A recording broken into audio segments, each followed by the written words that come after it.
Halo teman-teman, balik lagi dengan Icebim di sini. Di video kali ini gue akan melakukan analisis pada One Piece chapter 1126. Seperti biasa, gue akan bahas hal-hal detail yang menurut gue menarik dan mungkin kalian terlewat, plus teori-teori yang ada di dalamnya. Beberapa hal menarik yang dibahas di analisis chapter kali ini adalah: pertama, menganalisis kondisi Blackbeard untuk memprediksi tujuan dan langkah mereka selanjutnya termasuk tindakan Lavi. Kedua, apakah Gecko Moria akan join ke Cross Guild? Hingga tentu aja menganalisis momen hilangnya 6 kru bajak laut topi jerami. Kira-kira di mana mereka dan siapa yang melakukan hal ini? Oh iya, kalian bisa komen juga ya kalau ada momen menarik yang gua terlewat. Oke, sebelum mulai jangan lupa like dan subscribe dulu ya kalau kalian tertarik dengan info, analisis, dan teori-teori soal One Piece. Yuk kita mulai pembahasannya. Cover story pada chapter ini masih memiliki tema yang sama dengan beberapa cover story sebelumnya, yaitu orang hilang di Wano. Kali ini wanita yang terlihat seperti Osome mengatakan kepada Yamato bahwa ada seorang gadis yang hilang. Penculikan sepertinya jadi masalah yang sangat serius di negeri Wano saat ini. Kalau kita coba perhatiin lebih detail koneksi orang-orang yang terlibat pada kasus penculikan ini, kita bisa nemuin hal yang sangat menarik. Orang hilang pertama yang kita ketahui adalah Minatomo, orang yang membangun kastil Kaido. Saudara dari Minatomo adalah salah satu dari 25 orang yang meninggalkan Wano bersama Shimotsuki Kozaburo 55 tahun yang lalu. Nah, pada chapter ini Osome adalah orang yang terhubung dengan gadis yang baru saja dikabarkan menghilang. Green Bull atau Ryokugyu memiliki tato bertuliskan Double Suicide at Death River yang terinspirasi dari kisah pada lagu Shinagawa Shinju. Menariknya, wanita yang diceritakan pada lagu tersebut bernama Osome juga. Hal ini jadi membuka spekulasi, apakah Green Bull atau Ryokugyu memiliki andil dalam hilangnya orang-orang di Wano, atau mungkin Oda mencoba memberitahu kita bahwa Ryokugyu memiliki hubungan dengan Wano. Oke, kita lanjut ke cerita utama ya. Seperti pada arc lainnya, setelah suatu arc dikatakan selesai, kita bisa melihat bajak laut topi jerami merayakan dan mengadakan pesta. Pada momen ini kita mendapatkan informasi bahwa setelah meninggalkan bajak laut topi jerami di Water 7, Oimo dan Kashi pergi ke Little Garden dan berhasil membujuk Dory dan Brogy kembali ke Elbaf. Selain itu, pada panel ini juga terungkap bahwa Dory dan Brogy masih saling bertarung. Buat yang lupa, alasan Dory dan Brogy bertarung adalah karena ada seorang anak kecil yang bertanya kepada mereka, buruan monster laut siapa yang paling besar? Nah, karena Dory dan Brogy nggak ada yang mau ngalah, akhirnya mereka bertarung untuk menentukan siapa pemenangnya. Selain itu, di momen ini akhirnya kita bisa melihat Bonnie dan Kuma kembali tersenyum setelah berhasil melewati banyak penderitaan yang luar biasa. Oke, lanjut ke panel berikutnya ya.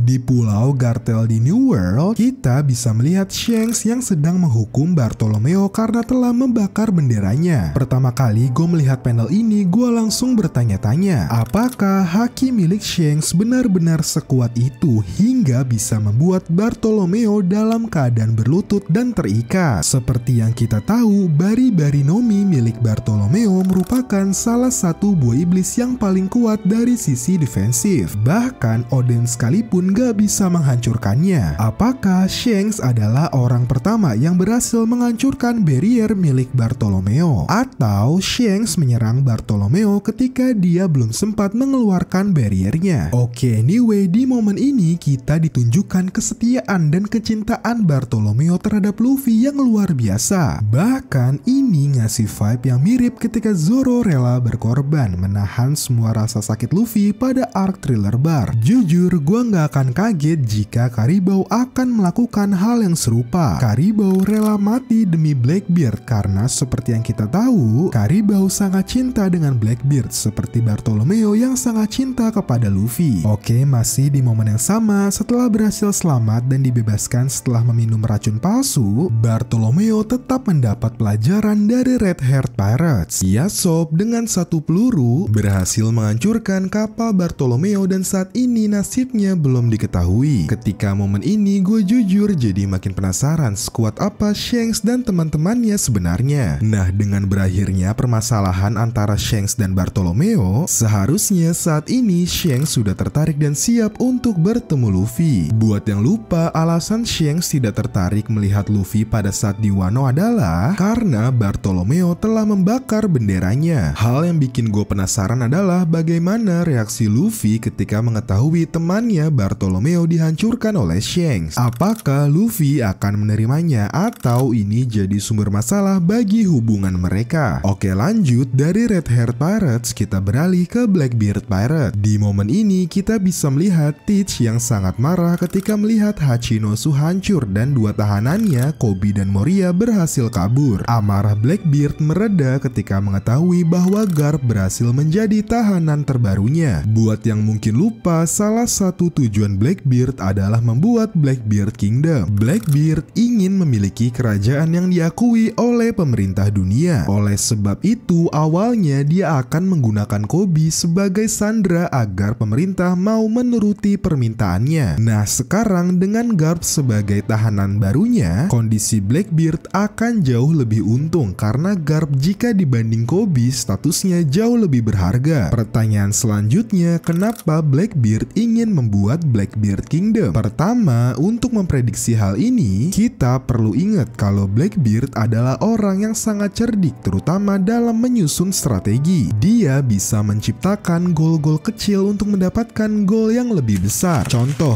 dia dengan sangat jenius memiliki rencana untuk menangkap Ace agar dirinya bisa menjadi si Chibukai. Nah, tapi ternyata menjadi si Chibukai bukanlah tujuan sebenarnya. Blackbeard ingin menjadi si Chibukai agar dia bisa dengan bebas mengunjungi Impel Down dan bisa membebaskan para tahanan kuat agar menjadi krunya. Nah, dengan pola ini apakah mendirikan Blackbeard Kingdom adalah langkah awal agar Blackbeard bisa menjadi raja dunia seperti yang dikatakan oleh Van Augur? Dengan menjadi raja di Blackbeard Kingdom, Blackbeard akan memiliki akses ke acara Levelly di Merijoa. Blackbeard akan lebih mudah mendapatkan informasi terkait permasalahan yang terjadi di pemerintah dunia. Dengan begini, tujuan Blackbeard sekarang semakin jelas. Pertama, Blackbeard ingin mendapatkan One Piece agar bisa menentukan nasib dunia. Kedua, mungkin Blackbeard juga ingin menguasai harta nasional Merijoa yang pernah disebutkan oleh Doflamingo. Harta ini diketahui bisa memberikan kekuasaan nyata atas dunia dari segi politik, sosial, dan ekonomi. Membuat Blackbeard Kingdom mungkin adalah langkah awal agar Blackbeard lebih dekat dengan harta tersebut. Oke, tapi dengan reputasi Blackbeard yang sangat buruk di mata pemerintah dunia, apakah mungkin pemerintah dunia akan memenuhi permintaan Blackbeard hanya untuk menyelamatkan Garp? Jujur, gua agak ragu karena kerugian yang bisa didapatkan pemerintah benar-benar nggak sebanding. Menurut gua, Garp akan diselamatkan secara paksa oleh Sengoku dan Zoro, mengingat terakhir kita melihat mereka berdua sedang berlayar ketika mengetahui bahwa Garp pergi ke Hachinosu untuk menyelamatkan Koby. Apakah mungkin kita akan melihat pertempuran lain di Hachinosu? Blackbeard menangkap Ace menciptakan perang Marineford. Apakah mungkin Blackbeard menangkap Garp akan menciptakan perang yang lain? Oke, lanjut. Selain tujuan Blackbeard, hal yang cukup menarik pada chapter ini adalah akhirnya kita kembali melihat Levitt setelah terakhir kita melihat pada chapter 824. Di sini kita bisa melihat Levitt yang sedang memata-matai pergerakan pasukan revolusi. Levitt mengatakan bahwa rencana pasukan revolusi dalam memberhentikan suplai makanan ke Merijoa sangatlah jenius. Levitt juga mengatakan jika Celestial Dragon benar-benar mati karena kelaparan, hal ini sangat menarik karena belum pernah terjadi sebelumnya. Setelah itu, Blackbeard menyuruh Levitt untuk bersiap-siap. Nah, kira-kira apakah yang akan dilakukan Levitt selanjutnya? Apakah mungkin Levitt akan berusaha menjadi pahlawan palsu dengan cara memberikan mereka makanan demi mengambil hati para Celestial Dragon? Asumsi ini muncul karena bisa jadi ini adalah rencana lain agar pemerintah mau menuruti permintaan Blackbeard untuk membuat Blackbeard Kingdom. Karena seperti yang kita tahu, pemerintah sangat menjaga reputasinya. Dia nggak akan rela kalau publik mengetahui ada Celestial Dragon yang mati kelaparan. Selain momen Levitt, di chapter ini kita juga diperlihatkan reaksi Kuzan. Di sini Kuzan dengan kacamata hitamnya mengatakan bahwa dia sudah mencoba untuk membunuh Garp tapi gagal. Pada arc Egghead kita bisa melihat Kizaru dengan kacamata hitam mencoba menutupi rasa sedihnya. Apakah mungkin Kuzan juga melakukan hal yang sama? Untuk yang penasaran kenapa Kuzan rela membunuh Garp, bisa cek video gue yang ini ya. Oke lanjut, hal terakhir yang cukup menarik pada momen Blackbeard adalah Gekko Moria yang berhasil kabur. Menurut gue kemungkinan besar Gekko Moria entah bagaimana caranya akan bergabung dengan Cross Guild. Teori ini diperkuat konsep awal Cross Guild yang sebelumnya digambar oleh Oda melalui SBS. Di sini kita bisa melihat Cross Guild memiliki lebih banyak anggota dan ada karakter yang sangat mirip dengan Perona. Terakhir kita melihat Perona sedang berusaha menyelamatkan Moria dan di chapter ini terjawab bahwa rencana Perona sepertinya berhasil. Jika Oda merencanakan Perona untuk masuk ke Cross Guild, akan sangat mungkin bahwa Gekko Moria juga akan bergabung karena seperti yang kita tahu, Perona adalah pengikut setia Moria. Oke, sekarang kita masuk ke bagian paling menarik sekaligus paling misterius pada chapter ini, yaitu momen hilangnya 6 kru bajak laut topi jerami. Menariknya, kalau kalian perhatiin, kru yang hilang adalah 6 kru pertama yang bergabung ke bajak laut topi jerami. Nah, pertanyaannya apa yang sebenarnya terjadi? Oke, kita mulai dari yang kemungkinannya terkecil dulu, yaitu orang-orang yang hilang ini terutama Nami hanya berhalusinasi. Kenapa menurut gua kemungkinan ini sangat kecil terjadi? Karena tubuh mereka termasuk kapal Sunny benar-benar lenyap. Kalau cuma berhalusinasi seharusnya tubuh mereka masih ada. Oke, sekarang gua akan coba jelasin kemungkinan yang lebih menarik. Kalau kalian perhatiin lokasi ini, seluruhnya terbuat dari Lego. Buat yang nggak tahu, perusahaan Lego berasal dari Denmark, tepatnya di Skandinavia, wilayah yang menginspirasi Elbaf. Selain itu, Nami juga terlihat menggunakan pakaian yang mirip dengan Valkyrie, kostum bertema Elbaf. Jadi kemungkinan besar orang yang menyebabkan insiden ini berasal dari Elbaf. Apakah mungkin orang tersebut adalah Loki? Dalam mitologi Nordik, Loki adalah dewa penipu. Dia dikenal sebagai orang yang bisa menyebabkan kekacauan dengan ilusi dan penipuan. Apakah mungkin 6 kru bajak laut topi jerami ditipu oleh Loki? Nami terbangun dalam kebingungan dan mungkin terjebak di dalam rumah Lego ilusi. Selain itu, jika kita ambil referensi lain, pada tahun 1980 ada sebuah komputer bernama Loki yang sering sekali digunakan untuk eksperimen dalam pembuatan sebuah games. Apakah mungkin Oda terinspirasi dari komputer ini? Loki merupakan salah satu karakter yang masih muda untuk standar raksasa, sehingga sangat masuk akal bahwa Loki sangat suka bermain games. Salah satu contohnya adalah dengan menjadikan 6 kru bajak laut topi jerami sebagai karakter dalam permainan Legonya untuk hiburannya sendiri. Nah, gimana menurut kalian tentang analisis dan teori pada chapter ini? Masuk akal nggak? Coba komen ya. Coba komen juga kira-kira menurut kalian apa tujuan Blackbeard. Selain itu, siapa yang menurut kalian yang menyebabkan insiden ini? Terima kasih sudah nonton video ini. Jangan lupa like, comment, share, dan subscribe supaya gue makin semangat bikin video.